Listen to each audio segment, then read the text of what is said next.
Nima uchun biz tarbiyaga ko'p ahamiyat beramiz? Zero Alloh taolo hammamizga ma'lumki, ko'p suhbatlarda aytamizki, Alloh taolo inson farzandini homilalik vaqtida o'zi tarbiya qiladi. Dunyoga tug'ilgandan keyin tarbiyaning ma'lum bir jihatlarini Alloh taolo o'zining zimmasidan olib, ota-onaning zimmasiga yukladi. Shuning uchun ham Qur'on Karimda Alloh taolo o'zidan ota-onani ketmaga keltirgan. Allohga itoat qilinglar, ota-onaga itoat qilinglar deb Alloh taolo ketmaga keltirgan. Demak, Alloh taolo inson farzandini dunyoga keltirguncha tarbiya qildi, uni iymonda dunyoga keltirdi.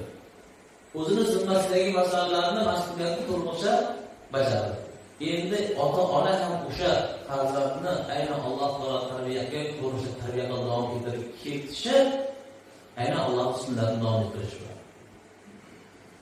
Mana shu tarbiya qilish maqom bilan u Alloh taoloning maqomiga tarbiya jihatdan teng bo'lib qolyapti, oyatda teng bo'lib qolyapti. Demak, mana shuning uchun ham biz tarbiya haqida juda ham e'tiborli bo'lishimiz kerak ekan. Zero Imom Buxoriy, Imom Muslim rivoyat qilgan hadis sharifda keltiriladi, "Ar-rajulu ra'in fi ahlihi va mas'ulun an ra'iyatihi."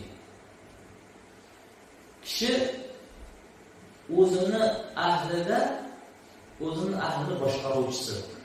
Ya'ni o'zini ahlini ichida boshqaruvchi inson kishi hisoblanadi. Shuning uchun ham qo'l ostidagi barcha haqida so'raladi. Mas'ul degani so'raluvchidir deganimiz. Biz so'ralamiz.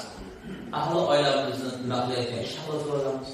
Farzandlarimiz bizni davrimizda nima ishlar qildi-yu, bizdan keyin nima ishlar qilyapti? Biz ularga nimalarni o'rgatib qo'ydik. Zimmasidagi, bizni zimmamizga ular tomonidan yuklangan vojiblarni bajara oldikmi? Ularimiz to'g'ri yo'lga sola oldikmi? Alloh borligini tanitdikmi? Ibodatga buyurdikmi? Mana shu masalalar haqida biz qiyomat kunida so'raymiz. Agar biz farzandlarimizni va yaqin birodarlarimizni to'g'ri yo'lga sola olsak, jamiyatni so'raymiz.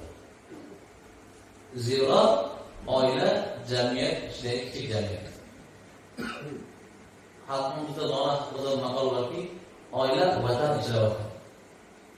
Demak, biz o'zimizdan boshlasak, shundagina haqiqiy Alloh taolo xohlagan islohga biz qadam qo'ygan bo'lamiz.